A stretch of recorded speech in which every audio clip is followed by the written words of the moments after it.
العالمين وسيعلم الذين ظلموا أي منقلب ينقلبون.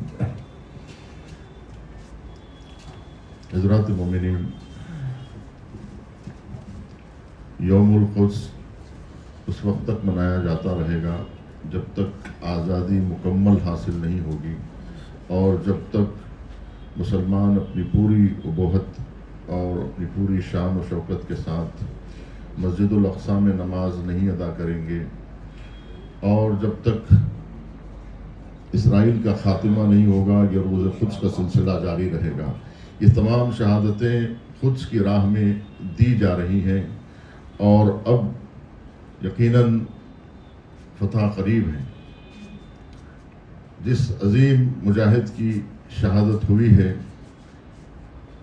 یہ بھی قدس کے شہیدوں میں وہ آخری شہید ہوں گے. اب اس کے بعد پھر کوئی شہادت نہیں ہوگی اور قدس آزاد ہو جائے گا. جو لوگ تعصب رکھتے ہیں، مسلکی تعصب رکھتے ہیں، وہ یہ جان لیں کہ اتنے بڑے کام چھوٹی ذہنیت کے لوگ نہیں کر سکتے. وہ آپ ان سے مسلکی طور پر تعصب رکھیں، لیکن وہ تعصب نہیں رکھتے. وہ تو تعصب نہیں رکھتے، وہ تو مسلمانوں کے درمیان کسی فرق کے قائل نہیں ہیں. اگر وہ کسی فرق کے قائل ہوتے تو اتنا بڑا کارنامہ انجام نہیں دے سکتے تھے. وہ لوگوں نے آج تک وہ کارنامہ انجام نہیں دیا جو مسلکوں میں گھرے رہے، اور مسلکی تعصب میں رہنے والے آج تک مسلمانان عالم کے لیے انہوں نے کچھ سوچا ہی نہیں، کیونکہ یہ جو کام ہے ملت اسلامیہ کی فلاح و بہبود کے لیے ہے، نہ یہ کہ مسلک کی کا اس میں کوئی دخل ہے. اگر مسلمانوں کو عزت ملے گی تو سارے مسالک کو عزت ملے گی. اگر عظمت مسلمین پر حرف آئے گا تو سارے کے سارے مسلمان، چاہے جس فرقے کے ہوں، چاہے جس مسلک کے ہوں، ان سب کی توہین ہوگی. یعنی مسلمانوں کی توہین سارے مسلمان فرقوں کی توہین ہے، تمام مسالک کی توہین ہے، تمام افراد کی توہین ہے. تو اسلام کی توہین مسلمانوں کی توہین ہے. لہٰذا یہ سمجھنا اور یہ کہنا کہ ہمارا آدمی تمہارا آدمی، اور جو ہے صلاح الدین ایوبی اور امام خمینی، یہ سب کو فرقوں میں نہیں بانٹا جانا چاہیے. اگر انہوں نے اسلام کے لیے کام کیا ہے تو وہ فرقے کی امانت نہیں ہے، اسلام کی امانت ہے. انہیں اسلام کے طور پہ دیکھنا چاہیے، اور وہ بھی اسلام ہی کے طور پہ دیکھتے رہے ہیں. تو عزیزان گرامی، یہ جو دشمن کی سازشیں رہی ہیں، ان سازشوں میں کہیں نہ کہیں ہم بھی اس میں ملوث رہیں ان سازشوں میں، یا یہ کہ ہم نے ان کی سازشوں کو اگر کامیاب نہیں بنایا ہے تو اس کو سپورٹ ضرور کیا ہے، ان سازشوں کو، یا قبول ضرور کیا ہے. یہ دشمن کی سازش تھی کہ مسلمانوں کو فرقوں میں بانٹا جائے، ان کے اختلافات سے فائدہ اٹھایا جائے، ان کے درمیان دراڑ ڈالی جائے.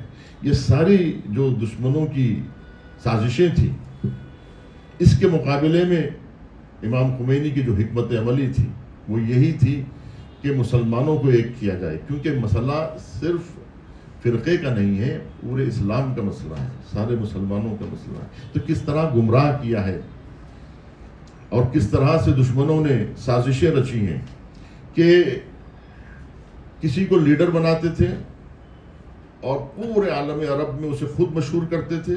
یہی ابھی تک چلا آتا رہا، جس کی وجہ سے آج بھی مسلمانوں کو یہ یقین کرنا مشکل ہو گیا ہے. وہ ان کی باتوں پر اتنا یقین کرتے آئے ہیں کہ انہوں نے ابھی تک جو تجربہ انہیں ملا ہے مسلمانوں کو، یہی ملا ہے کہ ہم جس کو بڑا سمجھتے رہے وہ امریکہ کے سامنے ذلیل ہوتا رہا، خار ہوتا رہا،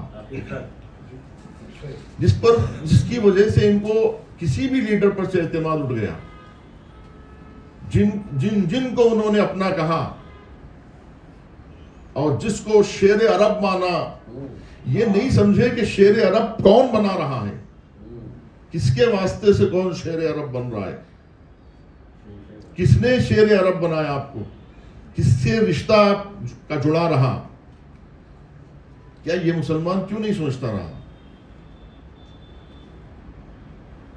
عراق کے سابقہ صدر کو، جس کو سب جانتے ہیں، جس کو پھانسی دی گئی، جو کردیوں کا مخالف تھا، جو شیعوں کا مخالف تھا، جو سنیوں کا مخالف تھا، جو خود اپنے ہی ملک کے عوام کا دشمن تھا، جس نے بلا وجہ کی 8 سالہ جنگ میں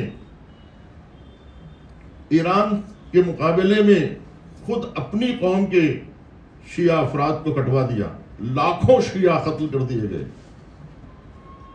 اسی ایران عراق جنگ میں، اور دنیا سمجھتی رہی شیعہ سنی کی جنگ۔ اتنی غفلت تھی۔ 2 شیعہ ملک لڑ رہے تھے، معلوم ہے آپ کو، جس کو 2 شیعہ سنی ملک کی جنگ بتایا گیا، اور اس کو اتنا پھیلایا گیا کہ سری لنکا سے لے کے فلپین سے لے کے افریقہ کے جنگلوں تک یہ آواز پہنچائی گئی کہ شیعہ سنی لڑ رہے ہیں، جبکہ صدام کے پیچھے امریکہ تھا، صدام کے پیچھے جماہیر شوروی تھا، یعنی رشیا کے تمام کنٹریز اس وقت شرق و غرب ایران کے مخالف میں ٹھہرے ہوئے تھے۔ شرق و غرب یعنی شرق و غرب کی تمام طاقتیں، رشیا، امریکہ، سب کے سب، چائنا اور تمام کے تمام ممالک، کوئی زیادہ کوئی کم، کوئی زیادہ کوئی کم، جس میں فرانس آگے تھا، برطانیہ آگے تھا، جرمن آگے تھا، سارے ممالک کیا کیا کر رہے تھے۔ اور آج بھی ایک امریکہ نہیں لڑ رہا ہے، 40 ممالک مل کے لڑ رہے ہیں آج بھی، سب اپنی اپنی ذمہ داریاں بانٹے ہوئے ہیں، سب اپنا اپنا محاذ بانٹے ہوئے ہیں، کوئی جو ہے کسی محاذ پہ ہے، کوئی کسی محاذ پہ ہے،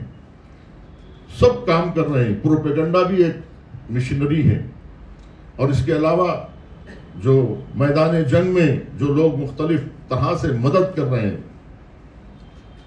کوئی ہوا میں، کوئی دریا میں، کوئی زمین پر، ہر اعتبار سے سپورٹ کی جا رہی ہے آج بھی، اور اس میں عرب ممالک بھی شامل ہیں، مسلم ممالک بھی شامل ہیں اس جنگ میں، جو اپنا صرف بیس نہیں دیے ہوئے ہیں بلکہ اپنی پوری زمین دیے ہوئے ہیں۔ ابھی ایک بنگلہ دیشی شخص نے، کیونکہ یہ ڈر کے انہوں نے جو ہے وہ جگہ چھوڑ دیا ہے،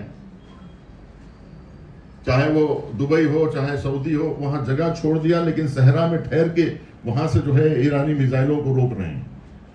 ایک اتفاق سے ایک بنگلہ دیشی شخص وہاں سے گزر رہا تھا، اس نے جو ویڈیو بنائی اور شیئر کر دی سوشل میڈیا، تو یہ معلوم یہ ہوا کہ یہ لوگ اب بھی پوری زمین دے رہے ہیں، اور یہ لوگ کیا ان میں اتنا دم ہے کہ یہ امریکہ سے کہیں کہ تم یہاں سے چلے جاؤ؟ یعنی انہیں یقین ہو گیا تھا، یہ کہہ رہے تھے کہ ہم اپنی حفاظت کے لیے بلائے ہیں، یہ اپنی جان بچانے میں لگے ہوئے، اور ہم کو ڈھال بنا رہے ہیں اپنی حفاظت کے لیے۔ یعنی عرب ابھی تک امریکہ کی حفاظت کر رہے تھے، یہ انہیں نہیں معلوم تھا کہ ان کے مفادات کی حفاظت کر رہے تھے۔ اسرائیل کو وہ بچا رہے تھے، اسرائیل کو بچانے کے لیے عربوں کو ڈھال بنایا تھا کہ یہ عرب ممالک ڈھال بنے رہیں گے تو عرب ممالک کو مسلم ممالک سمجھ کے کوئی انہیں مارے گا نہیں، اور اسرائیل تحفظ میں رہے گا۔ تو اتنی بڑی سازشوں کے مسلمان شکار ہوتے رہے، لیکن انہیں کبھی عقل آئی نہیں، یہ کبھی سمجھے ہی نہیں، معاملے کو سمجھ ہی نہیں پائے۔ دیکھیے اس میں شیعہ سنی کی بات نہیں ہے، کتنے شیعہ آج تک نہیں سمجھ سکے تو کتنے سنی کیوں نہ سمجھے، اس کے اوپر ہم اعتراض کریں۔ مسئلہ قدس کو آج تک مسلمان سمجھ نہیں سکا کہ یہ اسرائیل جو کینسر کا پھوڑا جسے بتایا گیا تھا، آج یہ کینسر کا پھوڑا پھیلتا ہوا پورے مملکت اسلامیہ میں پھیلنے لگا تھا۔ گریٹر اسرائیل کی بات ہونے لگی تھی، نئے مشرق وسطیٰ کی بات ہونے لگی تھی۔ یہ ایک نقطہ یہاں پر پیدا کیا گیا تھا تاکہ ملت اسلامی کے قلب میں اسرائیل بنایا جائے اور تمام مسلمانوں کو متاثر کیا جائے اور سب کو ڈرایا دھمکایا جائے، اور اس کی وجہ سے ساری مسلمانوں کی دولت ان کی راہ میں خرچ ہو رہی تھی۔ اسرائیل کے تحفظ کے لیے عربوں کی دولت، طاقت، سب کچھ صرف ہو رہی تھی، اور ہمارے اچھے اچھے ذہن، ہمارے انجینئر، ہمارے ملک کے ڈاکٹر جو خدمت کر رہے تھے دبئی اور سعودی میں، مسلمان کنٹری سمجھ کے مدد کر رہے تھے، اپنا مسلمان ملک سمجھ کے اپنا وقت دے رہے تھے، اپنی جان قربان کر رہے تھے ان ممالک پر، اور یہ لوگ استحصال کر رہے تھے سارے مسلمانوں کا، اور اس طرح سے پورے مسلمانوں کا خون چوس کر اسرائیل کی رگوں میں دوڑا رہے تھے۔ یہ صورتحال تھی، اور یہ صورتحال پہ توبہ کرنے کی ضرورت ہے مسلمانوں کو، جو انہوں نے اسرائیل کا ساتھ دیا، امریکہ کا ساتھ دیا، اور اسلام کے پیٹ پہ خنجر بھوکا اور اس طرح سے امام خمینی کی اس تحریک کا ساتھ نہیں دیا. اب بھی وقت ہے، آخری وقت ہے کہ اب بھی لوگ توبہ کریں اور اس تحریک میں جڑ جائیں اور آخر وقت میں اس راہ میں آ جائیں جس راہ کا انتخاب امام خمینی نے کیا تھا کہ یہ انقلاب آیا ہی تھا فلسطین کی آزادی کے لیے، یہ انقلاب آیا ہی تھا اسرائیل کی تباہی کے لیے. یعنی انقلاب آنے سے پہلے آواز بلند کی گئی تھی. یہ جنگ کب سے ہے؟ تو کہتے ہیں کہ یہ جنگ اب سے نہیں ہے کہ انقلاب آنے کے بعد، اس سے پہلے سے، اسی کے خاطر آیا یہ انقلاب. ان فلسطین مظلوموں ہی کی خاطر انقلاب آیا ہے. اب اگر اس سے انقلاب انحراف کرے جس کے لیے انقلاب لایا گیا تھا، ان مستضعفین عالم کے لیے، ان کمزور انسانوں کے لیے جسے کمزور بنا دیا گیا، جن کا حق چھین لیا گیا، جن کی زمینوں سے انہیں بے دخل کر دیا گیا، جن کو ان کی سرزمین سے اپنے ہی وطن میں جو آوارہ وطن ہے ان کے لیے جد و جہد کی گئی اور آج تک وہ جد و جہد جاری ہے کہ عزت اسلام ہے. اگر یہ عزت خاک میں مل جائے گی تو کسی مسلمان کی عزت نہیں رہے گی اور کوئی مسلمان کی بالادستی نہیں ہوگی. وَلَا تَهِنُوا وَلَا تَحْزَنُوا وَأَنْتُمُ الْأَعْلَوْنَ إِن كُنتُم مُؤْمِنِينَ. اسی وقت ہوگا جب ہم سارے مسلمان طاغوت عصر کو ڈبو دیں گے، فرعون عصر کو غرق کر دیں گے. اسی کے بعد اسلام کا سورج تمام عالم میں تابناکی کرے گا انشاءاللہ. والسلام علیکم ورحمۃ اللہ وبرکاتہ. وآخر دعوانا الحمد للہ.